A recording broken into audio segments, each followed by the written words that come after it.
Assalamualaikum warahmatullahi wabarakatuh. Halo, selamat datang di Unpacking Indonesia dalam program UK Talks bersama saya, Ujang Komarudin.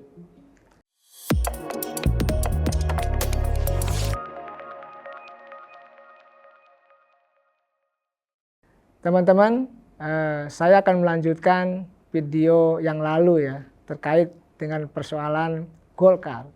Kita tahu dan sama-sama tahu bahwa Pak Erlangga mundur, lalu ada penggantinya pelaksana tugas ketua umum, dan PLT tersebut ditugaskan untuk mengadakan munaslup, yang kelihatannya munaslupnya itu akan dilaksanakan di bulan ini, bulan Agustus 2024. Dan kita tahu juga jadwal resminya di Desember Munas itu 2024. Nah, tentu ini kan banyak publik bertanya, banyak netizen bertanya juga bahwa apa yang terjadi. Kalau saya sih melihatnya ya, kalau dalam video yang lalu saya sudah menjelaskan ya, terkait dengan dinamikanya seperti apa. Ya, saya sih melihat bahwa ini saya melihatnya dari sisi yang lain ya, dari perspektif yang lain. Ini bagaimana dampaknya kepada pilkada, lalu dampaknya dalam konteks perpolitikan nasional, apakah Golkar akan solid atau tidak begitu. Saya mengatakan tetap Golkar sih akan solid.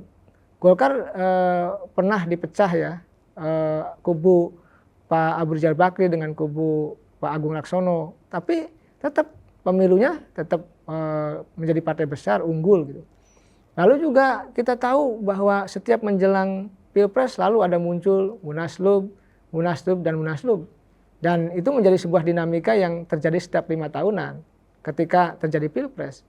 Dan dalam konteks pengunduran diri Pak Erlangga beberapa waktu yang lalu, kita menyaksikan bahwa di mana Golkar mengalami episode tadi ya, guncangan atau turbulensi yang luar biasa. Walaupun saya katakan tadi, ya tidak akan terjadi apapun, karena kita tahu pula ketika Pak Erlangganya mundur, tentu Golkar akan dengan sendirinya menyelesaikan persoalannya.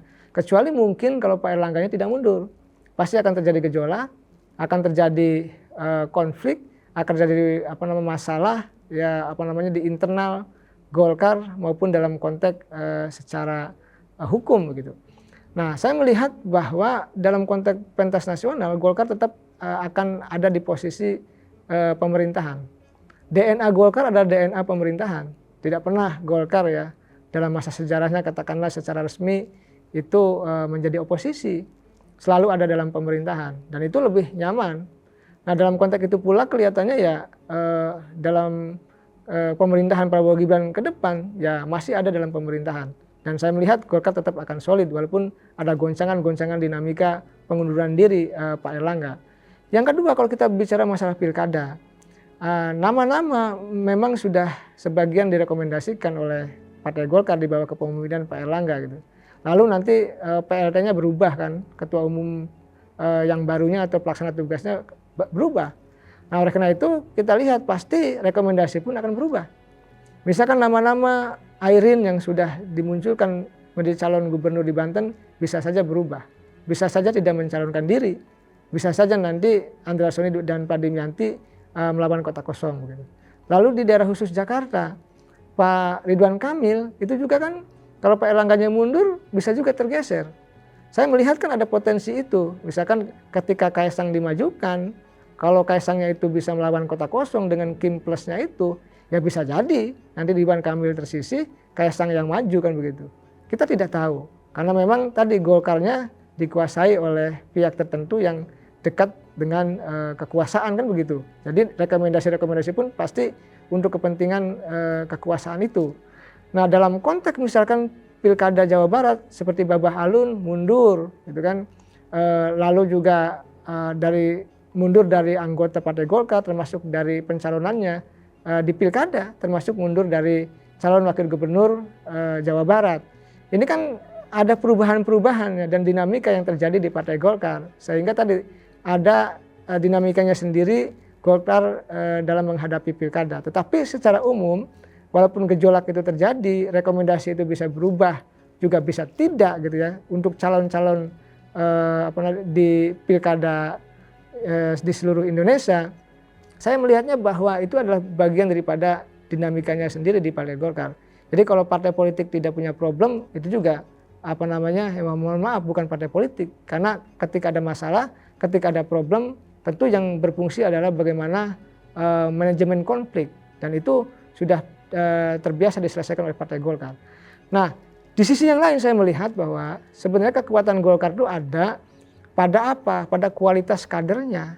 Makanya tidak aneh, tidak heran kalau Golkar itu selalu eksis, selalu unggul gitu. Walaupun ya dalam katakanlah satu dasawarsa ini gitu ya, pemenang kedua, tapi itu sudah luar biasa di tengah misalkan gempuran ya apa namanya 2019 kasus korupsi ketua umumnya Pak Novanto, Golkar tetap eksis, tetap menang nomor 2. Di 2024 ini juga Golkar sempat Pak Erlangga kan diperiksa-periksa kejaksaan, tapi Golkar tetap eksis menjadi partai pemenang kedua pula apa namanya dengan perolehan kursi di DPR dengan kenaikan suara yang signifikan. Artinya Golkar itu sudah imun terkait dengan persoalan korupsi, sudah imun juga terkait dengan persoalan konflik-konflik yang ada di internal tersebut. Karena sudah saya katakan di video sebelumnya, di video awal tentang Golkar ya, bahwa Golkar itu kadernya ya, faksi-faksinya antar lini rata gitu. Kalau diibaratkan kesebelasan Jerman, maka ya misalkan kipernya, lalu strikernya gitu, pemain sayapnya, liberonya gitu, pemain belakangnya, itu kekuatannya rata semuanya. Artinya ketokohan di Partai Golkar pun rata, tidak ada yang lebih dominan. Jadi ketika misalkan yang satu mundur ya akan ada yang menggantikan lagi yang memang dengan apa namanya kemampuan yang sama gitu, kemampuan yang bisa jadi lebih baik gitu. Nah dalam konteks itu disitulah sebenarnya keunggulan dan kelebihan dari Partai Golkar. Nah saya melihat ketika gonjang-ganjing pengunduran diri Pak Erlangga yang menghenyak publik gitu, menghenyakkan netizen, tapi saya sih sudah membaca sejak lama bahwa sejatinya ya Partai Golkar sudah biasa dengan dinamika itu. Kan saran atau usulan Munaslup kan sudah bukan terjadi saat ini saja, sudah sejak lama begitu. Tetapi kelihatannya dieksekusi menjelang Jokowi berakhir ya di Oktober 20 Oktober 2024, dan ini Agustus, artinya 2 bulan Jokowi menjelang berhenti ya tadi Partai Golkar ada gonjang-ganjing. Siapa aktor, siapa yang mengintervensi, siapa invisible hand, tentu netizen, tentu rakyat Indonesia sudah paham terkait dengan itu. Dan saya melihat dalam perjalanannya, saya mengamati Partai Golkar akan tetap stabil, akan tetap menjadi jangkar pemerintah, akan tetap ada dalam pemerintahan, dan memang DNA-nya seperti itu.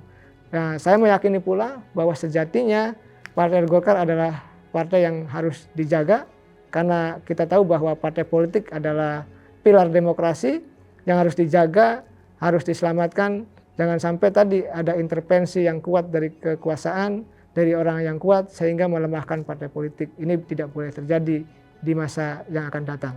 Oleh karena itu, seluruh elit parpol, rakyat Indonesia mengawal proses demokrasi ini agar berjalan dengan sehat, sehingga kita melihat Indonesia yang katakanlah menjalankan demokrasinya yang beradab begitu. Mungkin itu saja yang bisa saya sampaikan, teman-teman, mudah-mudahan bermanfaat. Sampai ketemu di video berikutnya. Assalamualaikum warahmatullahi wabarakatuh.